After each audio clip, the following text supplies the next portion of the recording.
Welcome to Bitter Reality Brewing. Tips, suggestions, recommendations, whatever you want to call it. I'm constantly seeing things in forums that, well, to be honest, scare me. And then I see other things in there that, I didn't even think of it. And then again, I also get questions on things that they see me doing or someone sees me doing while I'm brewing or moving or transferring. So I try to go into a little more depth, or I'm a little long-winded and I'll give them almost a paragraph or two trying to explain it, hoping that I don't miss anything, because I want to make sure I don't miss any details.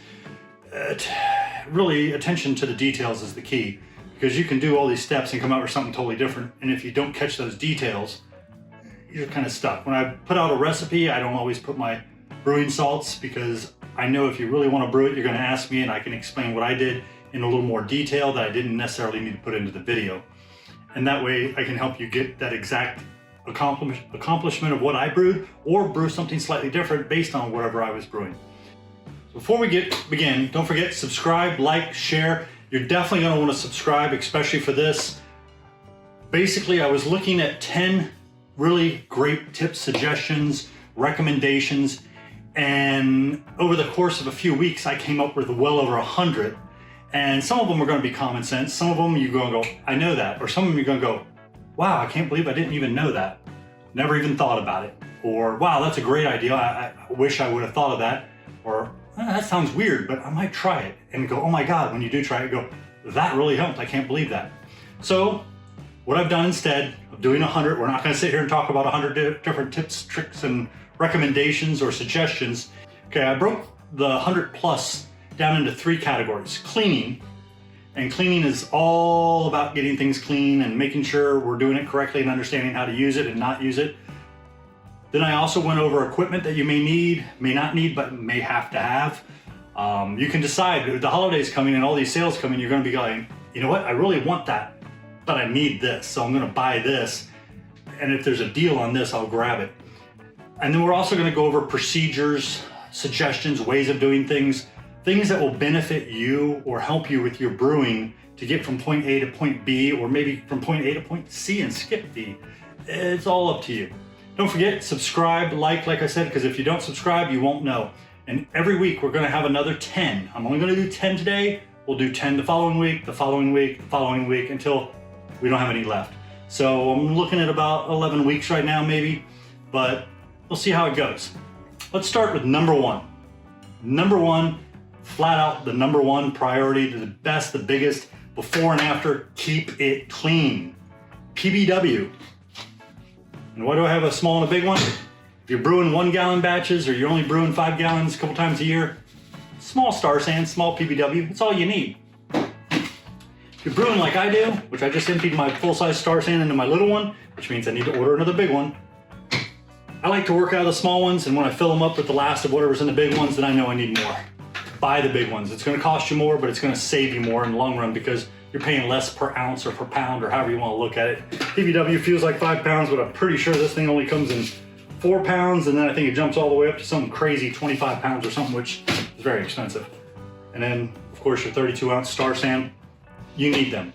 They're your friends. In brewing, they are the go-tos. There are other products out there, but most brewers will tell you PBW, Starsan. Remember, PBW is an alkaline cleaner. It will break organics down. That is the key. It will break organics down.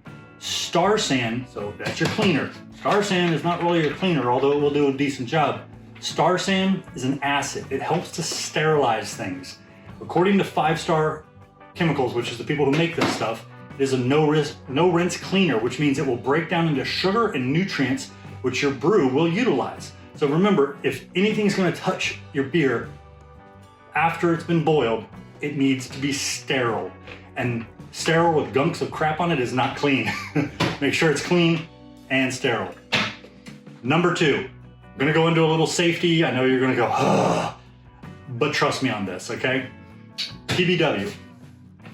We're going to go over that one first. I'm going to give you a little background on myself. I've had 3 heart surgeries. I have electrical problems with my heart. I go to Mayo Clinic all the time, and Mayo Clinic just checks on me and makes sure things are good. But according to Mayo Clinic, a lot of people have autoimmune issues, and I happen to have autoimmune issues. And my autoimmune issues are to pollution, smoking, exhaust, and chemicals. PBW will set my heart off. I mean, it will make it go fly. So the key is using this stuff correctly and safely. Understand that it is an alkaline cleaner. It can be dangerous if mishandled, which means if you're using too much, you're not cleaning it off properly. According to their safety instructions, it can damage your eyes, irritate your skin up to blistering. Avoid consuming, I hope goes without saying, and avoid inhaling this stuff as it can inflame your lungs. I have got a few whiffs of this by accident, just cleaning, and just water hits it, I get a little bit of it, and my heart goes to the races. So, and I take a medication that helps to regulate it, but it can only do so much when I'm exposing it to chemicals. So if you have any respiratory, any heart problems, vision, lungs, you know, anything, you get migraines from things, be careful with this stuff. Try not to breathe in anything. Try not to get too much in your face and get it into your lungs or wherever, you know, and however it may irritate you. So, PBW. Starsan. Starsan Safety. Be careful, as this stuff isn't quite as bad as the alkaline PBW, as it is a no-rinse cleaner, but only when used properly. That's 1 ounce per 5 gallons, which is 300 parts per million. So keep in mind that this stuff necessarily won't give you a blister, but Starsan, according to 5-star chemicals, can still cause irritation to your eyes.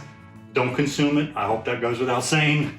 Don't inhale it, and be careful. It will give me a little arrhythmia if I inhale a little bit of the smell, which usually doesn't bother. It burns a little bit, but you know, you're shoving your head in those kettles and you're trying to clean it, you're gonna get a little bit around there, but these are your friends if used correctly. Number 4, Starsan. I know people don't realize this and don't use PBW either. Starsan is dangerous to pets. According to 5-star chemical, washing your pet's toys and or water dishes or food dishes can be hazardous and can possibly lead to death on these animals. Don't do it. I know you're thinking, well, man, I use it on some stuff. Hell, I use PBW when I get caked on stuff on a pot. I'll put a little bit in there, put some water, scrub it up a little bit, go to bed, wake up in the morning, and it just wipes clean. But that's for human, and I rinse it and clean it and put it in the dishwasher, so that's fine. Don't use it for your animals. Number 5, cleaning labels off of bottles and cleaning bottles in general.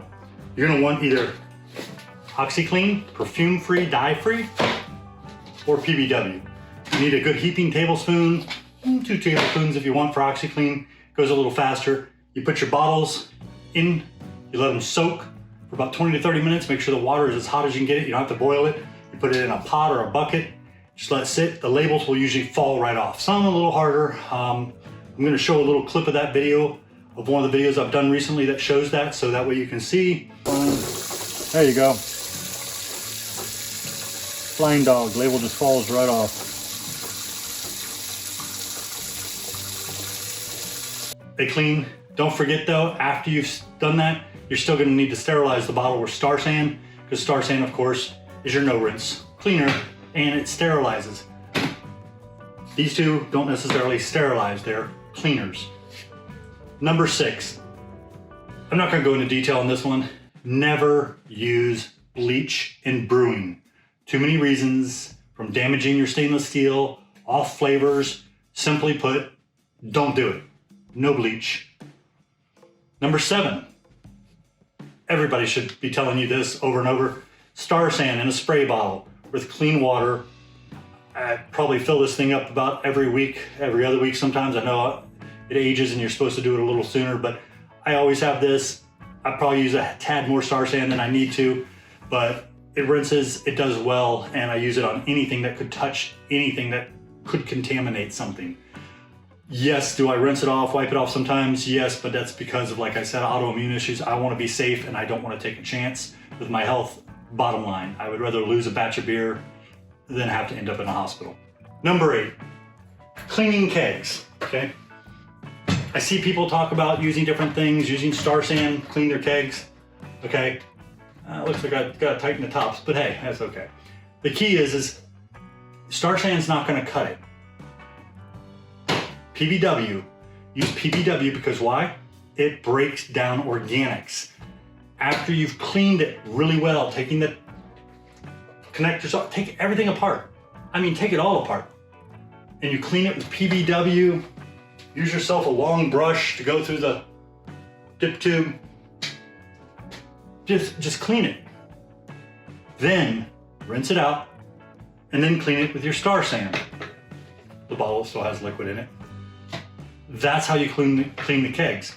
Make sure too that when you're cleaning these things that you're taking these poppers, or what do you call them? Poppets, sorry. And the springs, you take all this out.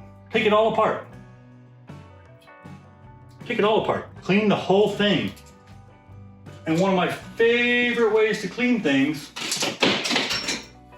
as I drop things that I will not have to clean,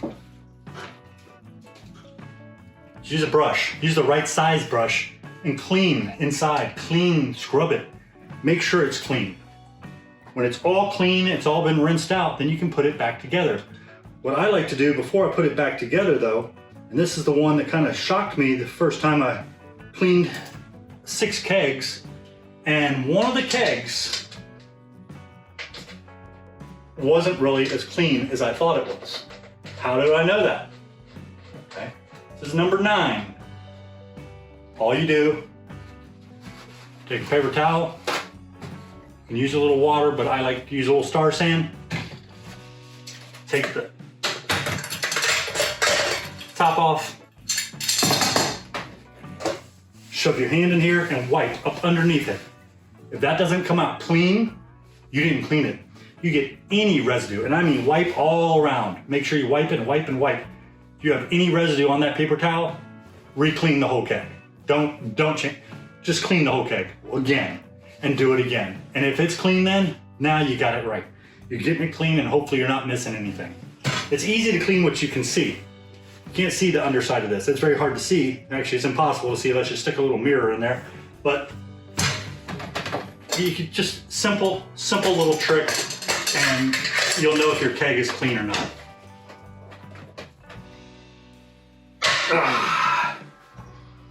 Number 10. This one's one of those ones that scared me in the forums and at the same time kind of entertained me, but told me I never wanted to have beer out of this person's keg, ever. Disconnects. A little notch in there, that's not for looks. Okay. You stick a flathead screwdriver and it turns. And what happens when it turns? It opens up. And when it opens up, it comes apart. There's pieces in there. And same thing again. The right size brush. Using a small brush to go into the small spots and a bigger brush for the bigger spots, because you want it to be rubbing the edges. You don't want it to be all pulled back like a ponytail. You want it to scrub it, you want it to clean it. And then you put it all back together. And you should be cleaning this. I clean it with Starsan, even though I know it probably should go through PBW and then Starsan, but I let it soak overnight. I scrub the hell out of it and I make sure that they're clean. And then I rinse them a little just to make sure I don't have anything. I don't see any residual, nothing. And what I do with these that kind of helps me, and this is one of those little tricks, is these things are cheap. And if you have a few kegs, get some spares. When you swap your keg out and you clean everything, you don't have to clean these every time. You can take a bunch of these and just keep tossing them in a little bowl or whatever you want. And all of a sudden you're getting down, you know, you're getting ready to switch another keg. You clean your spares, make sure they're super clean, you pull everything out, you put everything back in. You can go clean those other ones later. And if that doesn't go up and down either, that's kind of sticky, that is about impossible to get in there. But you want the areas that the liquid's going, air. Same thing with the air, because the air comes in and if it's dirty, it's gonna contaminate your beer. So it doesn't matter if it's an air or liquid, clean it with the right size brushes. If you have a kegging system, you should be doing this regularly. Every time you swap out a keg, you should be cleaning these, or at least swapping them out, and then cleaning the ones that you haven't cleaned in a while that are sitting to the side, preferably not running more beer through them. Things you'll need: Phillips screwdriver. Reason being, this little notch isn't there for looks. It's actually intended for you to be able to unscrew and get inside of the system, or the disconnect. Other thing you'll need, something like nice hard bristles so that you can scrub around the edges. Lots of Starsan, just soak everything in Starsan continuously. You can see where it's actually stained. I've cleaned this so many times. There's the spring. And then this is the little poppet that's on the very bottom. And a lot of people don't take this off, I found out, but you need to take it off because there's gunk that gets up in there. You want to clean that, and that's where you're going to need some bristles. The biggest thing that you need is you need a set of different size brushes. Why? Yeah, okay, I can shove this through a small hole, but when I do, it's going to pull the bristles down and they're not going to do a good job. So you want to get the right tool for the right job. Kind of like trying to do a Phillips head with a flat head. It doesn't always work well. The spring, literally, you're going to go in and out and you're going to clean it, preferably while it's still soaked in Star Sand and wet. Kind of make sure you get everything out of there. It should be nice and shiny. It's stainless steel. It should not have any kind of grime.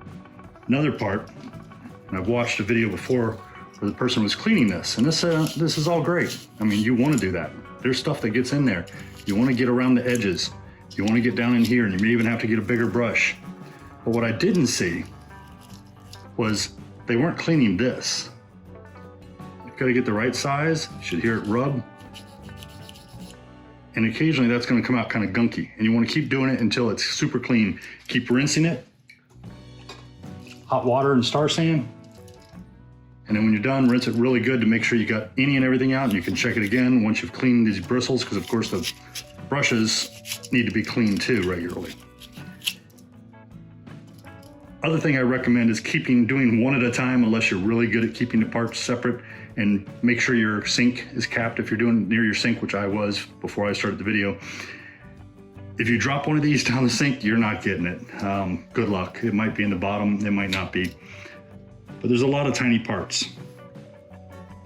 I'm not going to show you how to put this together and take it apart, because when you take it apart, you'll see how it goes. So it's not a big deal. Basic cleaning, nothing special, but it's something a lot of people don't do regularly. When I first got my system set up, I didn't do it after the second batch, or after the first batch. I did it after the second batch, and a couple of them were really gunky and it was nasty. So now I have enough of them that I rotate them out. And then once I have a handful of them, like 4 or 5, maybe 6 that need to be cleaned, that includes the air ones, I do them. The air ones usually are okay, but you want to be careful because you never know what's going in there. And if you get any kind of gunk or buildup or mold or bacteria in the air, and the CO2 keeps blowing through there, pushing more air into your keg, all you're doing is pushing more bacteria into your beer. So you need to do both. Make sure there it is. You get your air ones too, and get them clean. And this should move nice and smoothly.